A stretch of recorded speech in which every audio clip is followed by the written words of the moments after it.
Assalamualaikum warahmatullahi wabarakatuh. Saya Putri Ayu Wulandari dengan NIM 18000003009. Di dalam diskusi ini saya bertugas sebagai tutor.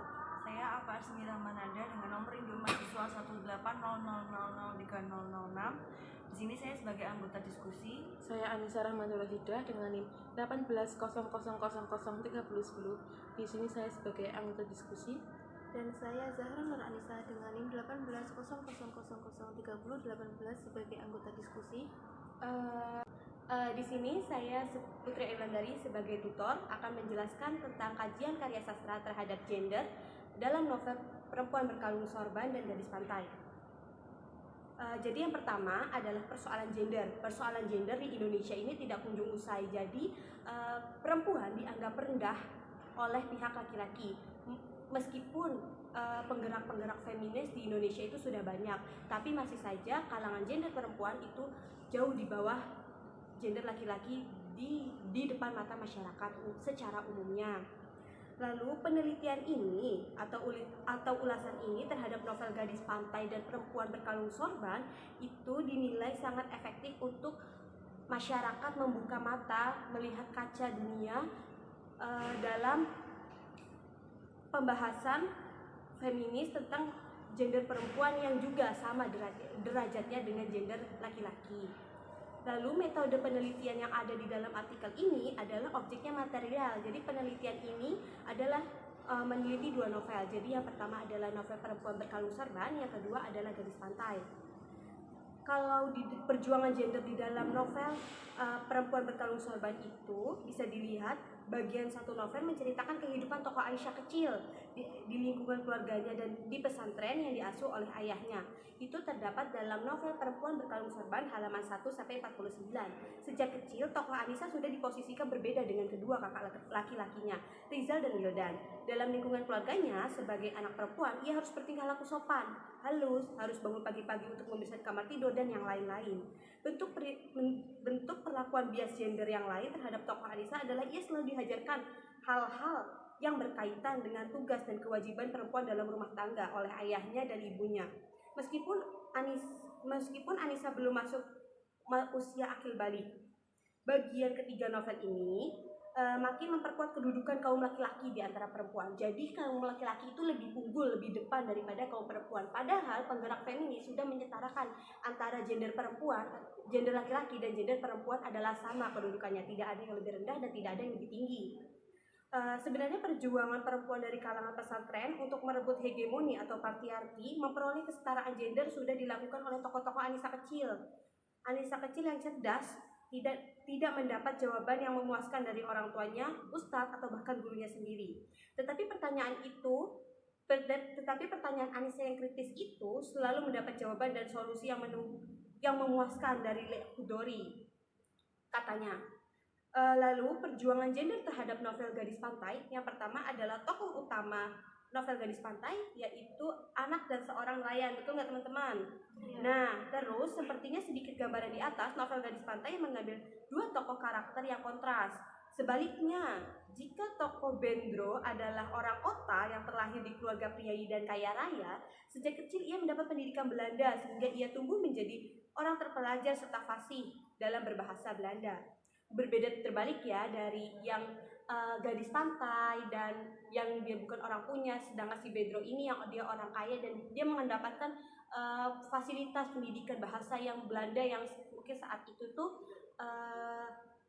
bagus gitu di kalangan Indonesia di dalam novel itu gitu.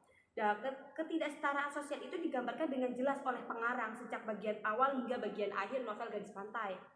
Di bagian awal novel diceritakan bahwa prosesi pernikahan antara Bendro dan Gadis Pantai itu tidak seperti layaknya perkawinan pada umumnya. Jadi itu tidak layak untuk tidak sama karena ini si kaya dan ini tuh si miskin gitu.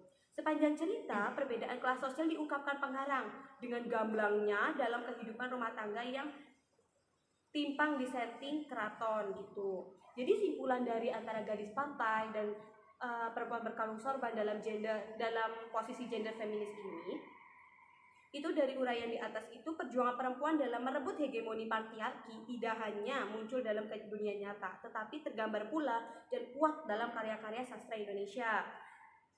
Di samping itu, perjuangan perempuan itu juga dilakukan oleh seorang santri putri yang lama tinggal di pesantren, yang sangat paham dengan seluk-beluk pesantren dan agama Islam.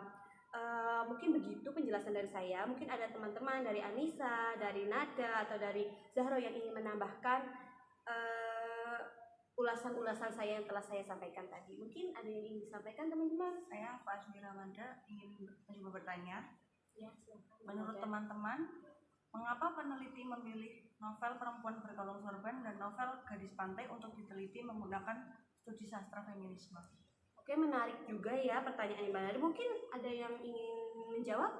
Coba menjawab. Saya ingin menjawab pertanyaan dari Mbak Nada.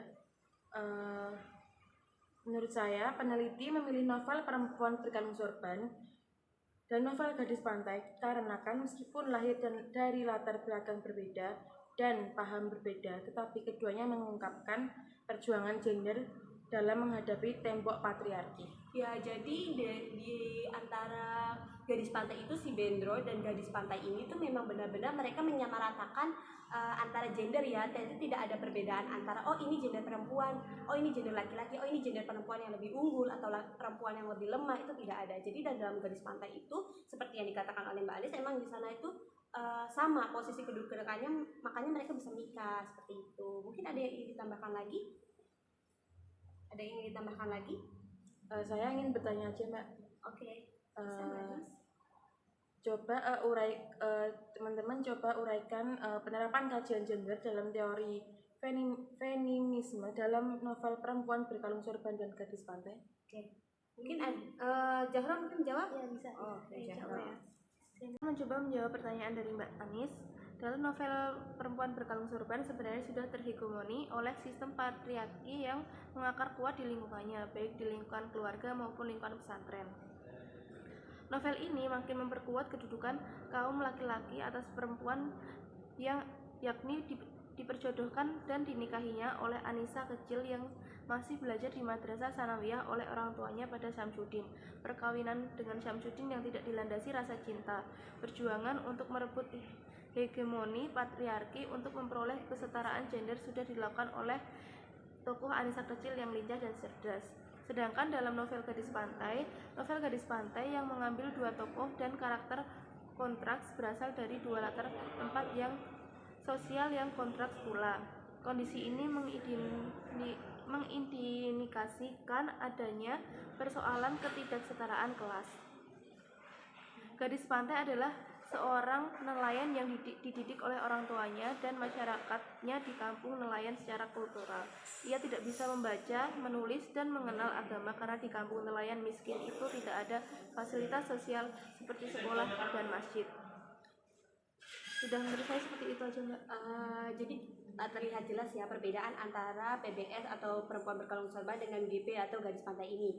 Mungkin ada lagi teman-teman yang ingin didiskusikan. Mbak Nada mungkin ingin bertanya, atau Mbak Anis atau Mbak Zahro juga, silahkan. Mungkin saya ingin bertanya kepada teman-teman, mengapa teori feminisme itu ada dan apa masalah atau perlawanan yang dibahas dalam novel tersebut? Ya, mungkin teman-teman ada yang ingin dijawab. Mbak Nada mungkin? Saya ingin mencoba menjawab ya. Teori feminis sebagai alat kaum perempuan untuk memperjuangkan hak-haknya erat berkaitan dengan konflik ras, khususnya konflik gender. Jadi, mengapa teori feminisme itu ada? Tujuan feminis adalah keseimbangan atau intoleransi gender. Dalam pengertian yang lebih luas, feminis adalah gerakan kaum perempuan untuk menolak segala sesuatu yang dimarginalisasikan dan disubordinasikan dan direndahkan oleh kebudayaan dominan, baik dalam bidang politik dan ekonomi maupun kehidupan sosial pada umumnya. Untuk menjawab pertanyaan yang apa masalah atau perlawanan yang dibahas dalam novel Perempuan Berkalung Sorban dan Gadis Pantai, yaitu pada novel Perempuan Berkalung Sorban itu permasalahannya yaitu represi laki-laki terhadap perempuan yang dikukuhkan dengan penafsiran ajaran agama yang sangat patriarkis. Adapun dalam novel Gadis Pantai, permasalahannya yaitu represi laki-laki yang menganggap perempuan sebagai barang atau benda. Menurut saya. Udah, Mbak Nada? Oke, jadi begitu dari presentasi kami, dari hasil diskusi kami, jadi yang bisa kami ambil dari artikel yang berjudul Perjuangan Kesetaraan Gender dalam Karya Sastra terhadap kajian terhadap novel Perempuan Berkalung Sorban dan Gadis Pantai karya Moh Muzaki dari Fakultas Ilmu Budaya Undip. Jadi memang kesetaraan perempuan itu sudah ada sejak para ilmuwan, para feminis sudah menggerakkannya. Di luar negeri maupun di Indonesia sudah ada penggerak-penggerak feminis agar gender perempuan itu setara dengan gender laki-laki yang pada umumnya itu perempuan itu dianggap rendah oleh masyarakat gitu. Jadi mungkin seperti ini hasil diskusi kami. Kami harap teman-teman orang-orang yang bisa melihat video ini juga bisa ikut berpikir untuk tidak merendahkan atau mengagung-agungkan gender yang lain gitu. Terima kasih dari saya dan teman-teman. Wassalamualaikum warahmatullahi wabarakatuh.